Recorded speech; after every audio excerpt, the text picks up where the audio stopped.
Hi, this is Gayle from BERNINA of Naperville. I've got a question for you. Have you cleaned your machine lately? I mean, have you really cleaned it? Or did you just kind of dust it out, blow on it, take out the bobbin and do some little bit of things? How often are you oiling your machine? Do you know what to do when you get thread vomit? And finally, what are the gears of death?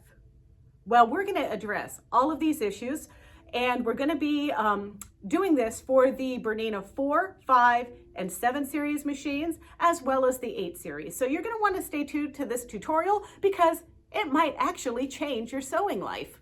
Okay, I'm armed with the trifecta here. I've got a brush. You get these with your machine. I've got my special, look at this, BERNINA Swiss scissors here. They're really sharp and they can grab a lot of things. And they kind of look like a crane. Anyway, and then here at BERNINA of Naperville, we package our own oil. And this is oil for the BERNINA sewing machines, the Velocite number 6. And basically, if you buy this container, we will fill it for you for a special price. And, you know, also it's got that nice little needle point that can get it right down in the machine. So I'm going to show you about how to oil and clean out a bunch of different models today. And I'm starting on a BERNINA 3 series. Now this 3 series is very similar to the Activa line. It's also very similar to the predecessor, the 2 series. So there's a 215, a 220, a 230, a 240, a 125. There's a lot in this line. Also, those of you that have an Aurora 440 or other CB hook machines. So the CB hook machines are the ones with the bobbin. The CB bobbins are the ones that have the little finger with the hole in it right in the top and have the 7-hole metal bobbins. So that's a CB hook. So if your bobbins look like that, you might even have an old BERNINA 830 from the 70s. So that's what that is. All right, so first things first. If you can't turn your machine off to do these things, at least unplug your foot control so that you can't accidentally put your foot on the foot control and have an injury. So you're gonna take your foot off. You're going to undo your little needle screw, and then you're going to pull your needle out. Then there's a little bullseye here on your needle plate. So you're going to push that really hard. Maybe you need 2 fingers for that. I get my superpowers from my unicorn Band-Aids. That's how I get my strong hands. And then you're going to clean. Now my first tip I learned at an early age from my friend Martha Stewart. And Martha always taught me that when you're cleaning a house, you're gonna start in the bedroom, the upstairs bedrooms, and you clean out all the dust, and the dust keeps settling because of gravity. So I want you to think about this with your sewing machine, although she never taught me how to clean a sewing machine. No. But, so you clean up here, get all the fuzz out, and then we're gonna do what we need to do up here, and then we'll go down below and look at the bobbin. All right, so you take your brush and you clean, and now this machine here, it's fairly clean already, but you know, I have seen machines that literally look like they have a felt pad under the feed dogs. And so if you see that, that is not an accessory that you need to replace. That is literally the junk that you haven't cleaned out of your machine. So clean that all out. Then I'm going to turn my hand wheel so that you can see the little needle bar. Now, the little needle bar sometimes, I remember when I was at BERNINA and we'd like have to take up close pictures of these little machines, and it would always be the last minute piece that we were always cleaning off up here because that seems to be where the fuzz is collecting first. So once you clean that off, you might have to get a little bit of your like little whiskers off with your tweezers, and then you can still use that same sewing machine oil if you needed to, but put it on like a Q-tip and then put it on the little shaft. That is not something that you need to oil all of the time, ladies and gentlemen. So once you get this into position, we can go ahead and bring our needle up to the highest position. We can put our needle in. Don't forget, the flat piece goes to the back. And put that needle plate on. Oh, and while I'm at it, I want you to know, see these little clips? If you try to put your needle plate on the wrong way, they might break off. Now they are, if you're gonna have to replace a part on your BERNINA, The clips are going to be lighter on the pocketbook than other things, but just make sure that these haven't twisted around. And you get a tiny little screwdriver with your machine, and those can be used to tighten these clips up if they ever get a little bit higgly-piggly. So now we're going to put this down, get our needle plate back on, and now let's take a trip down under. Now there is a little clip that you can undo, and then the hook comes out. And you want to examine that hook for weird scratches, stray threads. You can use your little brush to do that. And then you can also take your brush and clean out this area down here. Now, when you break your needles, it happens. Sometimes you'll see little needle remnants right along that track, just like that. So you want to kind of take something and just make sure you're cleaning out that little area down there. Then you're going to put a drop of oil.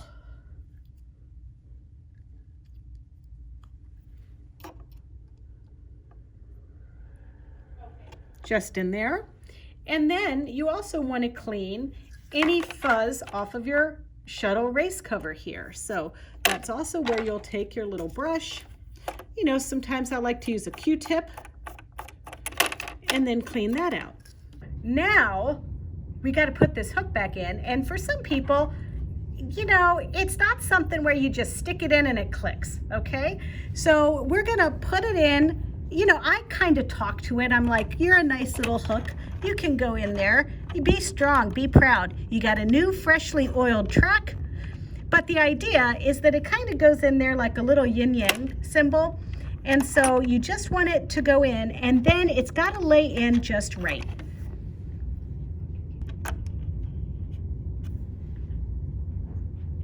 Now, if you struggle with that, I'm going to teach you a little trick from the old pros. Once upon a time, there was an old timer that told me, no, Gayle, you got to lean the machine back. And he took the foot control, the not plugged in foot control, leaned the machine back, and propped the machine up with the foot control.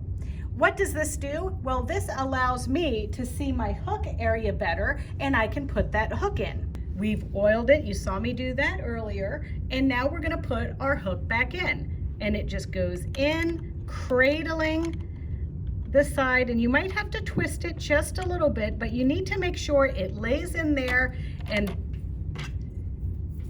this part of the hook is flush with this part, because if you put it in wrong, you won't be able to put your shuttle race cover back on, and it'll make a horrible noise and it won't sew. That's pretty much the damage that you'll be doing there. So I've got the hook in, everything's cool. I'm gonna push this back into place. You wanna get that little nubbin behind this little spring clip, and you wanna make sure it's really behind there. Otherwise, this can fall out when you sew, and once again, that will not be a good sewing experience. Now, I'm not one of these folks that has to hold my little door open to put the bobbin in. I just make sure my pinkies are up, and I push it in, cut it on the little thread cutter, and close the door. Now, we've approached the time in the video. We're gonna have probably about 4 of these. I call the moment of truth. Got my nice little fabric here. I'm lowering my presser foot, and now, will it sew?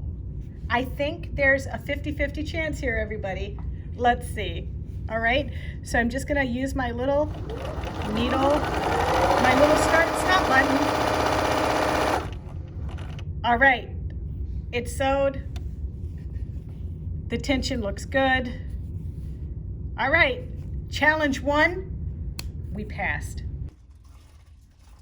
All right, so now I'm at I'm not gonna tell you which machine. It's either a 4, 5, or 7 series machine, because those are the machines with the jumbo bobbin.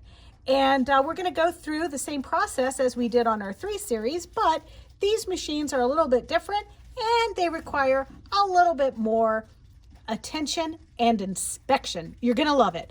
So now I'm going to just show you, I'm going to take out the needle, take off the needle plate, because remember, Martha Stewart taught us to clean the second floor first before you go to the bottom floor. All right, I'm taking off my presser foot. I'm going to use my screw key-do for the 7 series to take out my needle.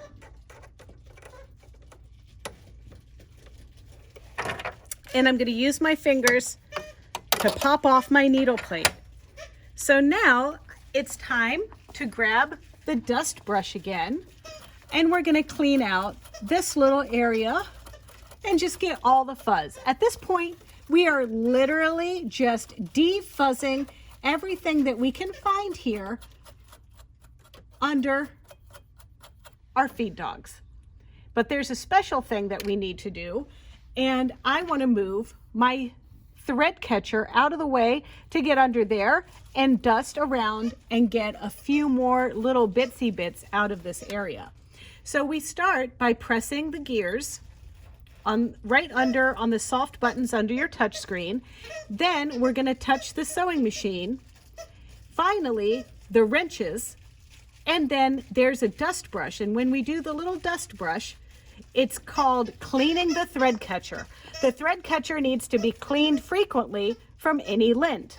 So the step 1 is to remove the presser foot and the needle, which we've done. We're going to lower the feed dogs, which I just did, and remove the stitch plate, which I've already done. Then there's a link on the machine that it needs us to touch. And then once you press that link, you're going to press your thread catcher button, and it moves it out of the way. And then you're going to remove lint using a pair of tweezers. And we can use my special little bent Swiss tweezers. All right, I don't see any thread in there at all, but I am simulating tweezing thread out of there and discarding it. To swing that thread cutter back out of the way, you're going to click the second link that says move the thread cutter in. And so just touch that, then click your little scissors on your machine and it'll move that thread cutter out of the way.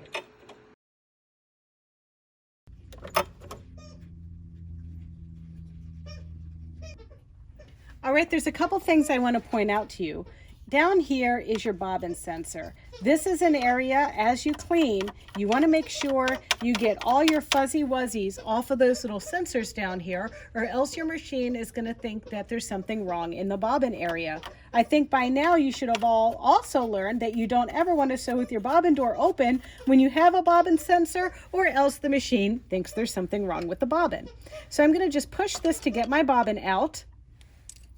And then I'm going to open up this little lever. It's similar to the lever that we saw on the 3 series, but we're just going to push this in and open this up. And once again, getting all the fuzz from around here. And then we're going to pull out the hook. Now, before I show you the hook, which is important to see, I also want to clean all the way around this piece here. Now, when you do that, what I just did, you probably think I cleaned it, but I didn't clean it quite enough yet because I need to use my little tweezers to really, really dig in there. So looking in these little areas, you want to find all of the little fuzzes that are in there. You have to get every last drop of fuzz.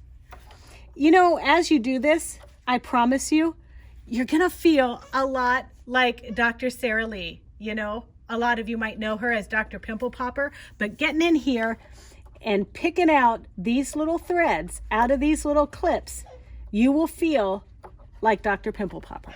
It's as satisfying as that. And if that grosses you out, well, I apologize. So you really want to get in there. And you know, sometimes I kind of threatened that I'm going to go around the store and check all of these bobbin areas and poke around with my little tweezers and get all of those little bits out, and eventually I'm going to get a treasure, a big long thread that'll be buried back in there. So you really want to try to shine a light down in there and really see what you're doing.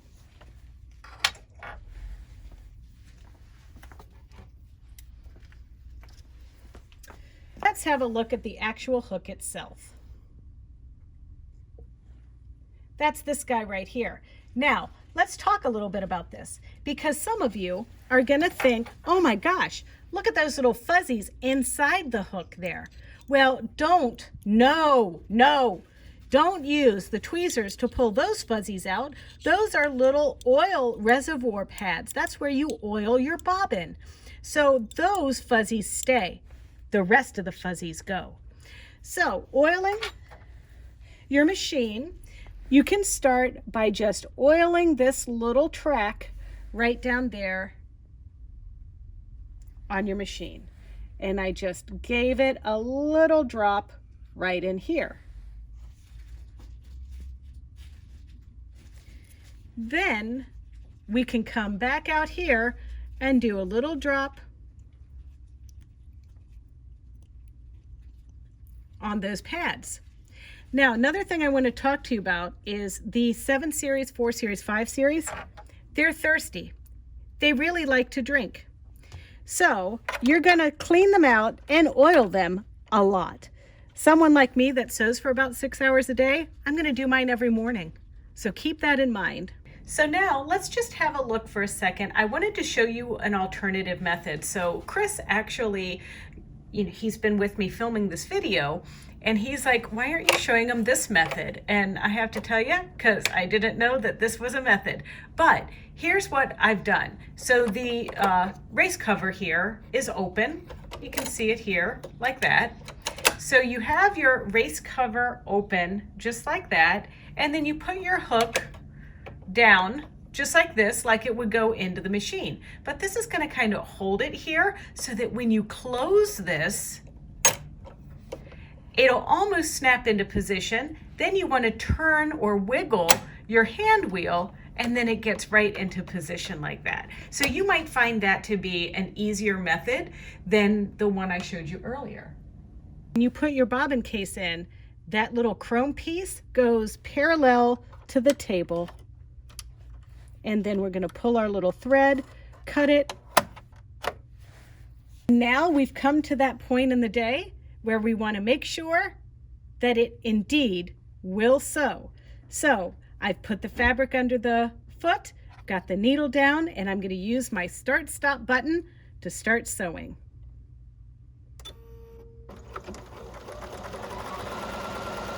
And indeed, it is sewing. So here's our 880 plus. I'm going to open the bobbin door, and of course we all love to watch our little bobbin swing open. Now I'm going to zoom in here so that we can really see what's going on there in the bobbin case, so we can clean it and oil it. All right, we're going to pop out our bobbin just like that. Perfect. We're going to take our little dust brush and we're going to clean around in there. It is really super fuzzy. And then I'm just going to clean down in here like so. All right. So now there might be times when you know that you have thread down in here. So you're going to turn your hand wheel in the clockwise position. And you can see, and now I'm going to turn this down so the camera can see. I'm going to use my special tool. Some people call this the fish gutting tool, but this is the tool that is going to clean behind your little hook area here on the machine. So you feed this little guy down in there and you move it side to side, and then you retrieve the thread that way. Now, I don't have any thread stuck down in there, so I'm not getting any thread out, but that is how you would get the thread out of your hook on your Bernina 880 Plus. So now that we have cleaned out and dusted around, I'm going to add a drop of oil just there. And then you're going to lubricate the hook by closing the door, letting the hook go back into the machine and spin around a little bit, then opening the door again and letting it spin around and coming forward. And that's it. You just retrieved thread from the hook and you lubricated it. I bet you get this guy sometimes. You get this guy and you put the bobbin in, you close the door, and you're like, but I have a bobbin in. This is exactly the voice that I use when these things happen. So yes, it is true. I'm going to address this issue right now, that sometimes the little disco balls burn out on your bobbin. And sometimes you can change your bobbin and all is back to being well in the world. But sometimes it's not even that complicated. Sometimes the machine is just really dusty, because we got to face it, sewing is a dirty, dirty business. So we're going to delve right down in here. This is really like exactly how I found this machine. So I want to tell you, first of all, I'm embarrassed to show you this, but I suffer for all of you. All right, now it might not look that dusty from this perspective, but look at that. Look, you know what I could use? I could needle felt with that. All right, hang on. Excuse my magical powered unicorn band-aids here. So I'm just gonna go through here and get as much dust out of here as possible.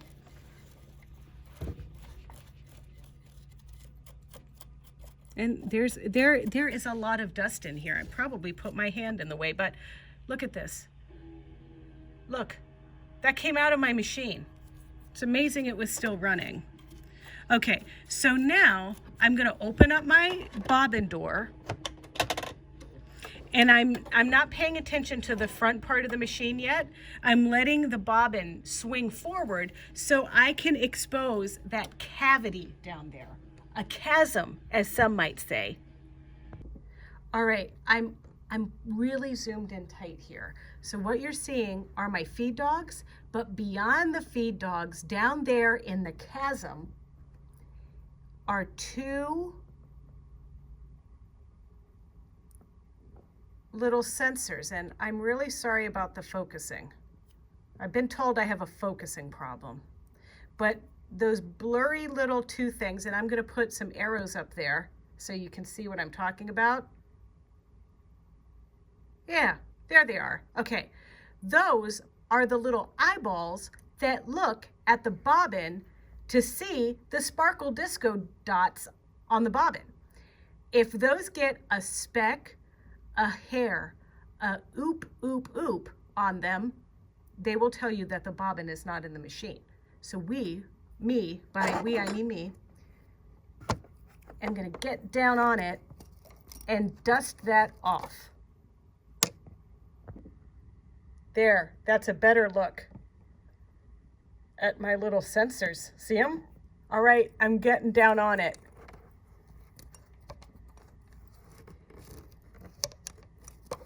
Don't worry, I've got the keen reflexes of a neurosurgeon.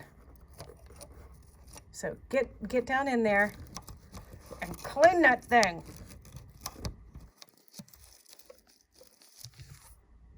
Oh, do you still see? There's a speck. There's a speck. I gotta get the speck. I gotta get it.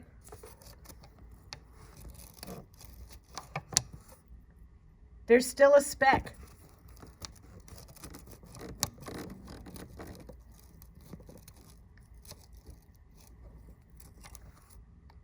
All right, I think I did it.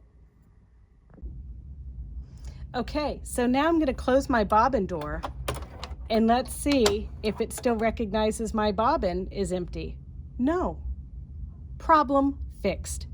All right, so I want to do another thing while the needle plate is off of the machine, and we're going to clean our thread cutter. So we're going to go to our gears and we're going to go to the machine.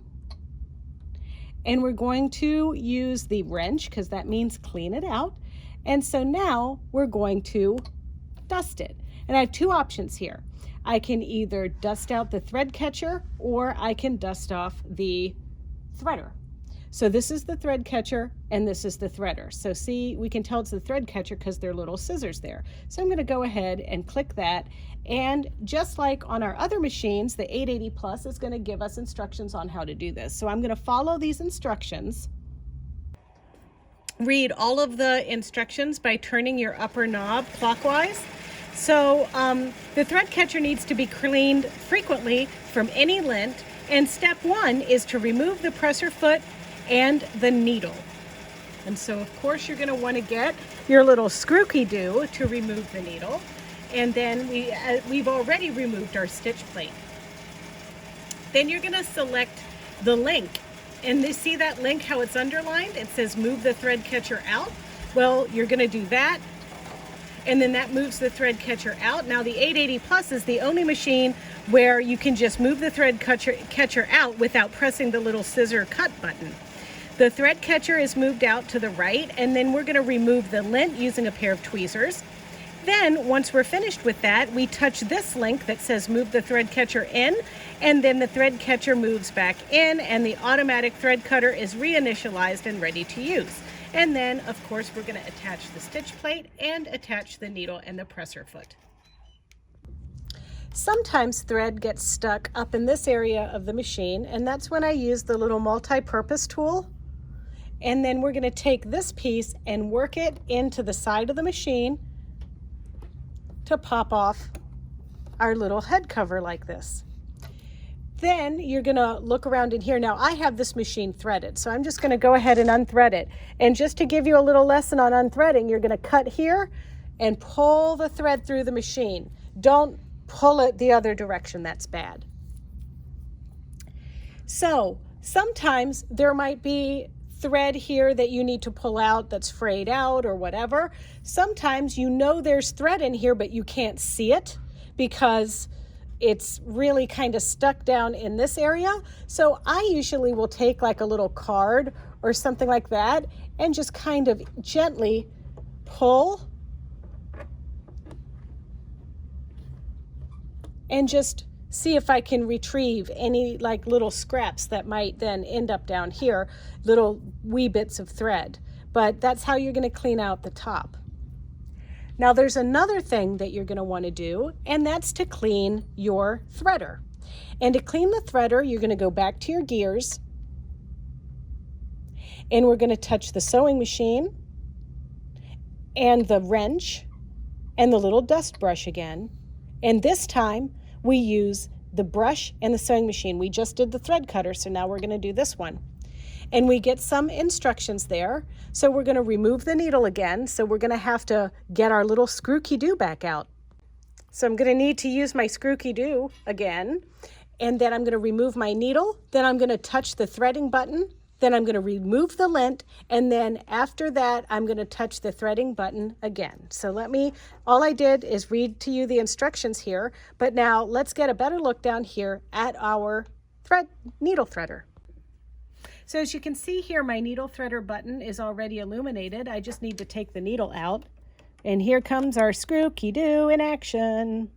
Oh, hey, by the way, did you know that the bottom of your multi-purpose tool is to hold a needle? Did you see that? And now you can put your needle in your machine. How about that? Pretty cool. I'm going to use this to put the needle back in. But I've taken my needle out, and now I'm pressing the illuminated button. And then down comes the needle threader. Ooh, that was pretty fancy. So now I'm going to remove the lint by using my lint brush. And I want to gently do this. Don't be heavy-handed with this because this little needle threader is a delicate instrument.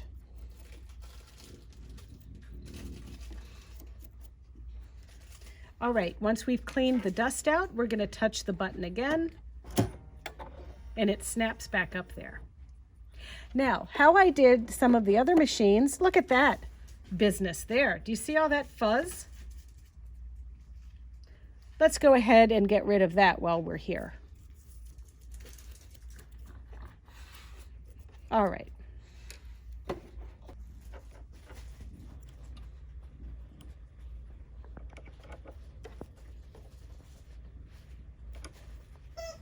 Ta-da! All right, and now we're back to our third moment of truth. And I would call that a success. All right, look at this cute little guy here. So this is our Bernina Q16. So I'm showing you the Q16 because it is going to be cleaned out just like the Q20 and the Q24. And let's take a look. So one thing that you can be comforted to know is that even on the Q16, you're going to get a little helpful reminder of what you need to do to clean out the machine right there in the machine. So I selected the home button and now I'm selecting the gears, and right in this little area here is a picture of the sewing machine. And much like some of our other models, there's a little gear image and I can use that and I can see what I need to do to clean and see what I need to do to oil. So when you're cleaning the machine, you have to remember, we're going to do this regularly. And you know, one of the things I like to think about is if I'm using a dark thread and I'm going to a light thread, regardless of when I just cleaned out the machine, I like to clean out the machine because sometimes the little fuzzies, they stay behind. So to be safe, we need to switch the machine off and disconnect the power supply. Sometimes I remove the foot control because I need to see what's going on down there. But we're going to open the bobbin door, remove the needle, take off the foot, and take off the needle plate. And then you're going to dust around in there. And so it just takes you through all of the different steps that you're going to need to do the cleaning. But I'm just going to show you how I do it. So I'm taking off my presser foot, and then I don't have a hoop key-do or a screw key-do to take my needle out on this model. I just have the screwdriver or the Torx wrench or Torx screwdriver that you get with the machine to take out the needle. And then the needle plate has this little bullseye, and you're going to hit that up with your thumb and pull your stitch plate off. And then we're still going to use our little dust brush. We should be no stranger to this by now. And you can see here I was using red thread. And I'm telling you, red thread is fuzzy. So we want to get all of the red thread fuzz out of there. All right, now I'm going to leave my needle plate off for just a moment, and then we're going to go down under and get the fuzz out from there. I'm under here, and you can still see that there's a lot of fuzz, so we're going to grab that. I'm going to take out the bobbin case now. And then I'm going to take all of this fuzz out. Look, that was quite a chunk under there. So you want that out. And just everything, all of the fuzz gone. Even out of the little cracks of the door. All right, so now it's time to oil. All right, before I show you how to oil it, I also want to make you aware, you should know this by now, but just in case you're not aware, in order to turn your hand wheel here on your Q series, you're going to push in and turn like this. And that way you can spin your hook around. And that's going to be important for when we oil. All right, so just like there is the helper for us to dust, there is the oil. And this is going to show you how you're taking off your needle plate, how you're turning your hand wheel, and where you're going to put the drop of oil. But why don't we go ahead and have a look at this in real time. Okay, so I'm turning my hand wheel, and you can see this little basket kind of turning, and you want to turn it to expose this little silver ridge right there. Now I'm going to take my oiler that you've all seen. Ooh, and now I'm going to put a drop of oil right there on that ridge. And I'm going to take my hand wheel and just turn this a few times to get that oil lubricated through the machine. And oh my goodness, you know what? I am still finding fuzz. You just carefully take that out.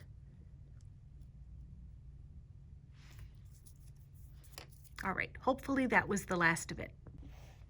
It's time to put the needle plate back on. Put the needle in.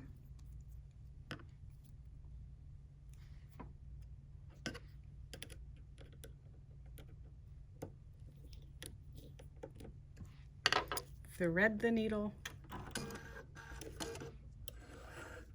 And why not see if it sews?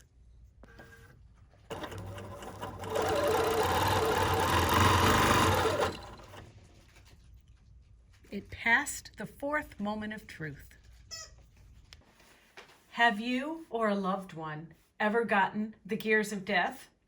Listen, it happens to all of us, and there's 100 different reasons for why a fruit fly flies across your machine and the thread tension gets out of the tension discs. You are sewing too fast because you have it on jackrabbit mode and you didn't wear a thread sock on your thread and all hell breaks loose. Whatever the case is, don't be afraid of the gears. I'm going to show you how to get out of this precarious situation. I've hit the red X on my gears. I'm going to raise my presser foot, and now I'm just going to gently try to cut my work out and take my bobbin out. There's a lot of goop under here, so it's going to start, because you want to preserve what you're working on. So what I'm doing is I'm just cutting everything, and I'm even going to undo my race cover, and I'm taking out my hook. Look at this. Okay, so that is a pretty good specimen of thread vomit. So thread vomit is where something's going on top, where there's no tension in the tension disc, whether you didn't get it threaded through the tension discs, or you might have a little burr or a little fuzzy wuzzy or something that's opening those tension discs open like that, and it's causing there to be no thread tension. So these things happen, and the machine is smart. It knows, hey, there's something goofy going on here. Please stop sewing. And that's what the gears are. So I will just, if this was a precious work of art, I would just try to cut and pick all of that thread out. Then I would address the issues with my machine. The second reason why you might get some thread vomit is because when you go to put your hook in, and here, let's do our little method number 2 here. There we go. All right, is instead of pushing firmly when you put your race cover back on, you might not push all the way, and it kind of sits in there halfway, which means that the hook is kind of coming forward a little bit. So then when you try to stitch, it's not picking up in the right spot and you get another mess under there. So that's when you might want to take it to your Bernina dealer and have them make sure that this pin or this clip is adjusted correctly, because sometimes it can go in just a little bit, but then it's not fully clicked in there. Boom! Life changed, isn't it? Anyway, well, I hope you enjoyed this video. I hope you get something out of it. I hope that you'll be a little less afraid when you see little gears or some other messages on your machine. And if you want to see more videos just like this one, don't forget to subscribe to our Bernina of Naperville YouTube channel. It's easy. It's youtube.com/Bernina of Naperville. And then you can like, who doesn't like to be liked, comment, who wouldn't want to hear what you guys have to say? And if you want an alert every time we upload a new video, just click the little bell. But in the meantime, sew so much on your machine that you need to clean it out on a regular basis. Thank you, and happy sewing.